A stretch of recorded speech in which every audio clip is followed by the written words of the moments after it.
最近过道是一直咧落雨，南部天狗节的疫情是搁再增加。台南市的统计讲，这炭白蠓的密度是比去年搁提升15%，其中伫咧安南区的这12个里状况是上界严重。市府嘛提出通报奖励机制，希望市民会当做好防治天狗节的准备。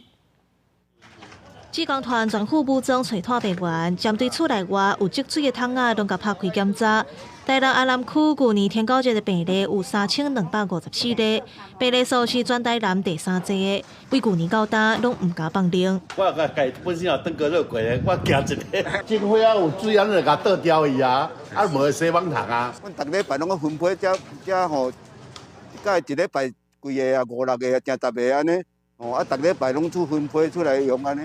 那虽然呢，整个一个下降的幅度，它的效果有限，但是我们一样持续努力的在做了哈。就算加入拍拼防治，民众烦恼嘛无减少，因为到目前为止，全台南10区有放射2桶，炭白蠓的密度比去年同期加15%，炭白蠓的指数以安南区12个里占上济。居家环境做一个巡查，那清除不必要的容器并倒扣，那避免滋生病媒蚊。市府加重防治的力头，台南市民或者是伫台南就业的外籍移工，只要是自主通报确诊天狗节，都会分奖励礼券1000块给确诊者。这样避免